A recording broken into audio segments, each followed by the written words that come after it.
Hey Cathy, I am getting you your lesson video here. Sorry it took a couple days. Um, while we're at it, I appreciate you paying cash this week. Here we are, learning note names. The most important concept is to not make this too conceptual.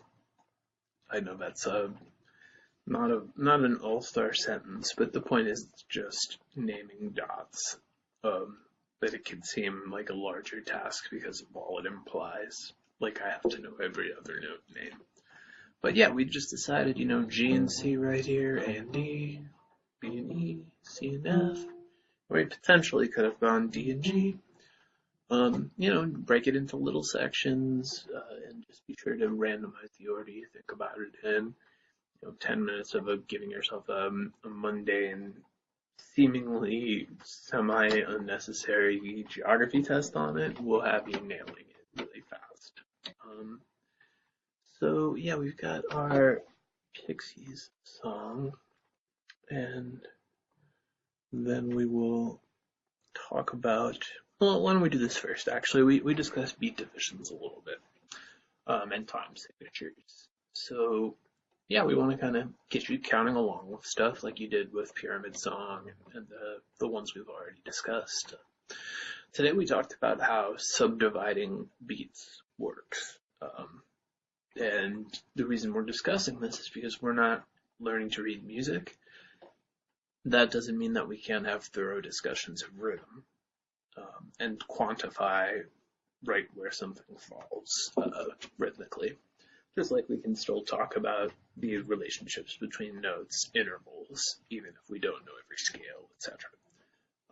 So yeah, we got 1, 2, 3, and then we got the upbeat 1 and 2 and 3, and then we get into more interesting territory. There's the triplet feel, 1 and a 2 and a 3 and a 4 and a like that.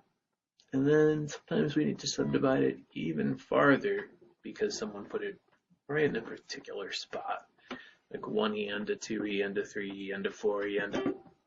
So that was on 4E and up. So I might tell someone we have a hit on 4E and up. On the 1E and a 2E and a 3E and a 4E and up. So that's all the places that notes are going to. And a fun game can be listening to songs you always have and or new songs and start counting. Things like hits are very good, like horn hits. Horn players go like, bam, one time, or the band goes trying to nail, count and figure out where those hits were. Given a lot of the time, which is disappointingly beyond the downbeat, the numbers. But so it is. All right, let me give a listen. All right, so first riff, like you figured out this song pretty much goes B, B to D, D. And it's worth mentioning that those chords are relative major, relative minor, which if it's something you've thought about a ton, I'll keep this abridged. If you haven't, you could Google up a little bit, but there's a relative major chord and scale for every minor chord and vice versa. Like we see how similar C and A minor are. They have that relationship. So in a less obvious way, D and B minor do. We've got this where if I played B minor 7, I still get, it's got this, A minor, C major, G minor, B major. If that made sense, cool. Otherwise, it just goes. And the minor to major conversion is 1, 2, 3 frets up, which is called a minor third or a flat third. Alright, so we have a great example of a hammer-on that sounds like one note. They'll always sound a bit slurred, but that's a melody that goes versus a hammer-on. Notes where it goes, and the hammer, and the melody is clearly 2 different notes. So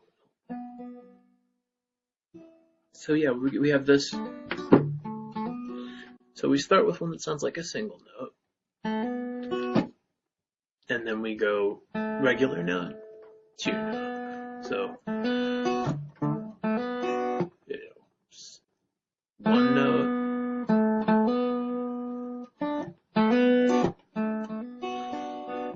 cool, and that's what he does on just about every measure. But the second time we get this. Cool. So next we play a chord that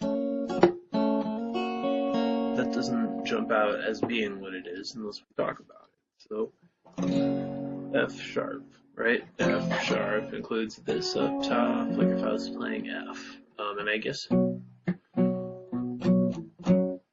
well, at any rate, is what we get there, and that's like that. And our first thing's like B minor.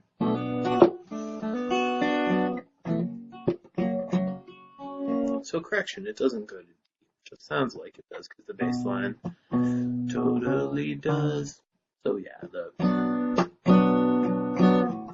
and this is a great opportunity if you haven't already to memorize both of the second fret bar chords, B and F sharp, because aside from B7, they don't have a first position open chord correlate. So that's it. You've memorized them, and I know you can already go F sharp. And if you already know this chord, cool.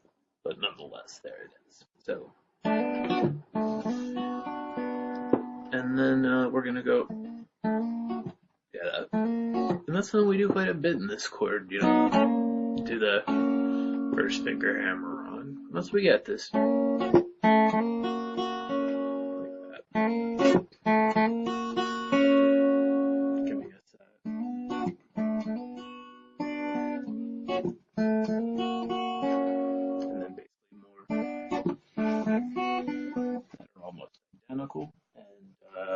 it would be a good year training exercise for you to figure out the little subtleties in the different B minor ones that he does. Interestingly, you know, continuing to do that over the second chord